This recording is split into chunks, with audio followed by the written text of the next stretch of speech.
Briarcliff Memorial Hospital was shut down in 1997, but no one in Meriton ever forgot it.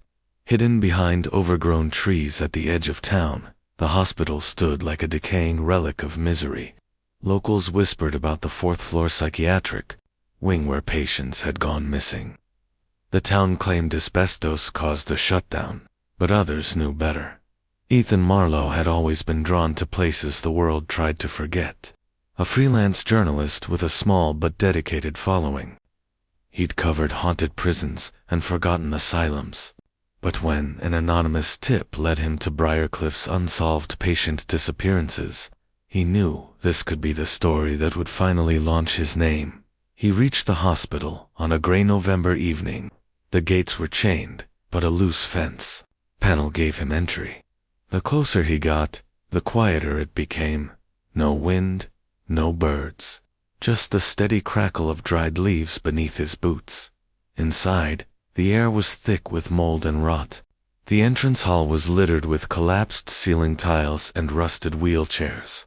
Ethan clicked on his flashlight, the beam catching cracked portraits of long-forgotten doctors.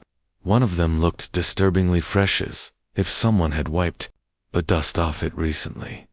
He moved through the halls, recording audio and filming everything. When he reached the psychiatric wing, his camera began to glitch. Then the temperature dropped suddenly. His breath became visible and then he heard it, a faint whisper behind him. "Don't leave me." The voice whispered again. Ethan froze.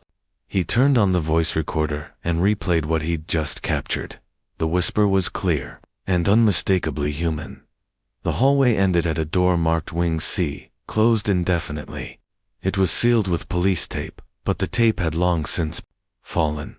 He pushed the door open slowly. It groaned with protest. Inside, everything looked untouched.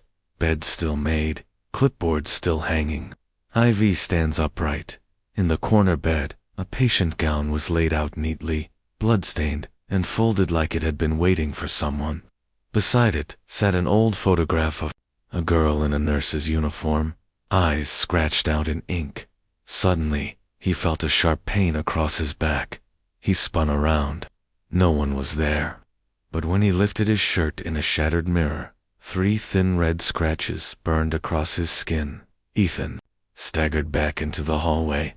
That's when he saw Hertha, same nurse from the photo. She stood at the far end of the corridor, face pale, eyes hollow, lips stitched shut with thick black thread. She began to walk toward him. Not fast, just steady. Every light flickered as she passed beneath it. Ethan ran, but every door he tried was sealed shut.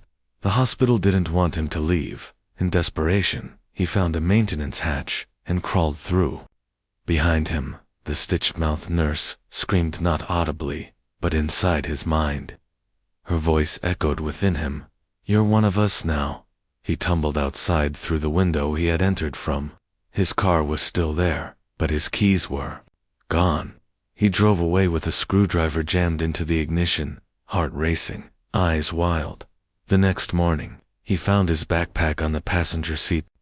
Inside was his voice recorder. The camera was blank, but the recorder had captured more than his own voice. There were others, dozens, whispering, pleading. One said his name. Since that night, Ethan has never entered another abandoned building. But sometimes, at 3:17 a.m., the voice recorder starts playing by itself. "Don't leave me."